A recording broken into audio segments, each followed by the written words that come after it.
Click করুন অ্যাপের bell আইকনে আর সাবস্ক্রাইব করুন এবিপি আনন্দ। সব সময় থাকুন খবরে। রাজ্যে মহিলা নিগ্রহের ঘটনায় যথেষ্ট গুরুত্ব দিচ্ছে না পুলিশ, এমনটাই অভিযোগ মহিলা কমিশনের চেয়ারপারসন রেখা শর্মার। কথা বলবো আমাদের প্রতিনিধি ঝিলম করঞ্জয়ের সঙ্গে। ঝিলম, ঠিক কি অভিযোগ করেছেন মহিলা কমিশনের চেয়ারপারসন? একদমই যেমন তুমি বলছিলে, উনি আজকে সেই অভিযোগই করলেন। তিনি জানালেন যে তিনি কলকাতায় এসেছিলেন মুখ্য সচিব এবং দিল্লি পুলিশের সঙ্গে বৈঠক করতে অ্যাপয়েন্টমেন্টও করা ঠিক ছিল, কিন্তু বৈঠকের ঠিক অল্প সময় আগে তিনি দাবি করেন যে তাকে জানানো হয় যে তারা আসতে পারবেন না এবং যে জুনিয়র অফিসারকে পাঠানো হয়।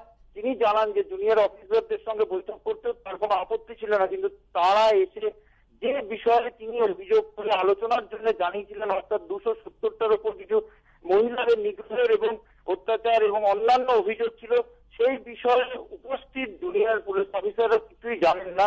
পাশাপাশি তিনি এটাও জানান যে উত্তরবঙ্গে মহিলা পাচারের ঘটনা ক্রমশ বাড়ছে, মহিলা অত্যাচারের ঘটনা বাড়ছে, এই বিষয়ে পুলিশ কোনো পদক্ষেপ করছে না এবং বহু ক্ষেত্রে নিগৃহীতা মহিলাদের উপর পুলিশের পদক্ষেপ না হওয়ায় তারা প্রাণনাশের হুমকি পাচ্ছেন এবং সেই সব বিষয় নিয়ে তিনি আলোচনা করতে চাইছিলেন, কিন্তু সেই আলোচনা ফলপ্রসূ হয়নি। কারণ যে অফিসাররা উপস্থিত ছিলেন তাদের কাছে যে নির্দিষ্ট কেসগুলো তিনি জানিয়েছিলেন তার সম্পর্কে তাদের কোনো তথ্য নেই এবং তিনি এটাও জানিয়েছেন যে তিনি রাজ্যপালের সঙ্গে দেখা করে এই বিষয়ে সমস্ত লিখিতভাবে জানিয়েছেন এবং পরবর্তীতে মুখ্যমন্ত্রীকেও এই তথ্যগুলো তিনি ফরওয়ার্ড করবেন বলে আজকে সাংবাদিক সম্মেলন করে তিনি জানিয়েছেন। ধন্যবাদ ঝিলম। ঠান্ডা উপেক্ষা করে আধার কার্ডের জন্য বাঁকুড়ার সদর ডাকঘরে লম্বা লাইন। একদিনে 25টির বেশি আধার কার্ড হচ্ছে না বলে অভিযোগ। দ্রুত সমস্যার সমাধান না হলে সোমবার থেকে আন্দোলনে নামান হুঁশিয়ারি পঞ্চায়েত প্রতিমন্ত্রীর। গত কয়েকদিন ধরে বাঁকুড়ার সদর ডাকঘরের সামনে লম্বা লাইন। আধার কার্ড তৈরির জন্য ভিড় জমাচ্ছেন অনেকেই। গতকাল রাতে সেখানে উপস্থিত হন মন্ত্রী শ্যামল সাঁতরা। সাধারণ মানুষকে দুর্দশার জন্য কেন্দ্রীয় সরকারকে দায়ী করেন তিনি। বিজেপির কটাক্ষ, ভোটের আগে বিষয়টি নিয়ে রাজনীতি করছে তৃণমূল।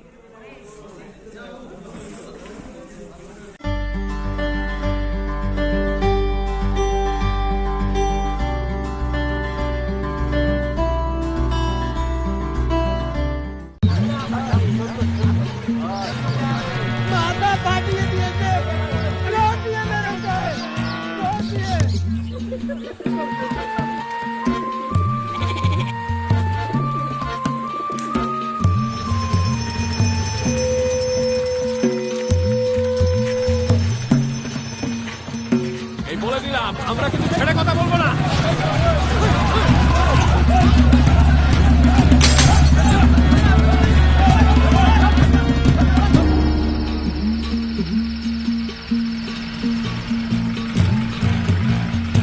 ভোর রাত থেকে রাতভর বাংলার কোথায় কি হচ্ছে তাই নিয়েই এবিপি আনন্দ আজ বাংলায় রোজ রাত 9:30টায়।